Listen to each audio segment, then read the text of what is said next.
Hi, I'm so excited for you to be starting your home buying journey. I'm Ronnie J Cole II, and today's topic we're going to be discussing down payments. So stay tuned.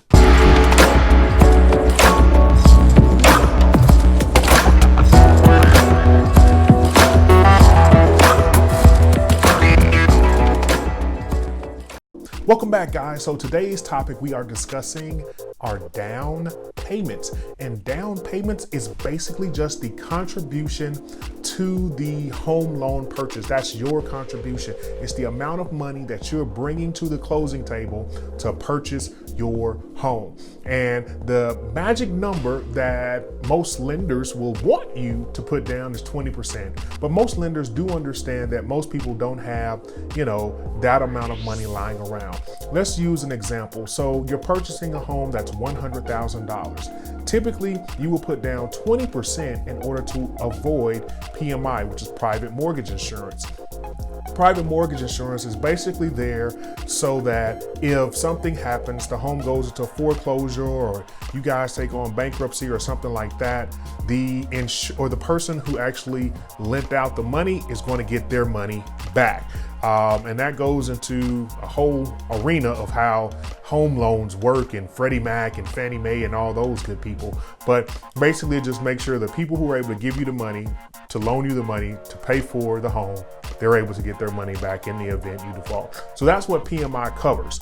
And so they want you to be able to pay that 20%. Now, if you don't, again, you pay PMI. So PMI can range anywhere from $75 to all the way up to $350 or more. It just depends on how big the loan is, basically. So the smaller the loan, less PMI you pay. Larger the loan, more PMI you will pay.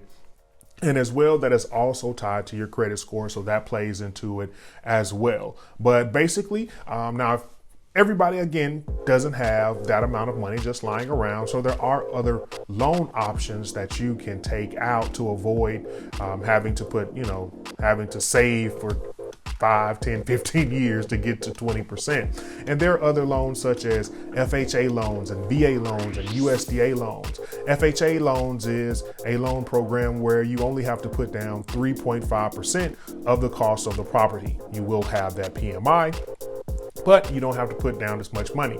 You also have to meet a certain credit score requirement, which is usually 580. That has varied. Most lenders have changed their score to 620. Now, Fannie Mae and Freddie Mac require 580, but most lenders now are looking at 620 with everything that's going on right now. Hopefully as time moves on, lenders will get back to that 580 point, but that's just the current market that we're in right now. So I'm sure that number could possibly change maybe a year from now as we get through COVID-19 and get out of the woods on this one. There's VA loans, which is a loan program that's basically for veterans or families of veterans, where you pay 0% down on the loan program. Now, VA loans have their own quirks because if you don't pay, the government comes at you and they want their money. I won't go into any other details about it, but just that's my tidbit about VA loans. Make sure you're able to pay. There's USDA loans where those are also 0% based loans. But again, with USDA loans, you have to live in a rural area and meet certain requirements there. That's basically what down payments are, is basically the money you put down that you bring to the table to purchase your home property. Now, the benefits if you put down more money is that means you're not taking out as much money or you're not requesting a large loan. So if your house was $100,000 and you can put down, let's say $50,000, then that means you're only taking out a loan for $50,000 to cover that $100,000 home price, which means that's $50,000 worth of equity that you instantly have in the property. That's a great feeling, folks. So it's always good. Put down as much as you can. Now, I will say, don't become house poor by putting down too much money on a down payment, because what can happen, Murphy moves in. I always tell folks, remember there's Murphy, but there's a statistic that's out there that says usually within 90 days of someone moving into a new home that they purchase, there's usually something that breaks. And so you don't want to have spent all of your money on the down payment for the property, and then you get there, your house poor, you're broke for a couple of months, and then something happens and you can't get it fixed. So always remember that. How much should you put down on a house? It depends. It depends on the home loan type.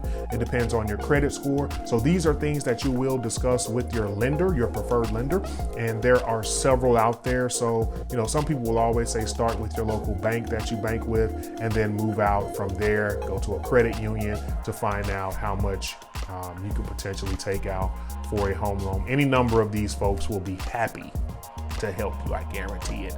And so that's pretty much the down payment process. All it is the money you put down to pay for your home.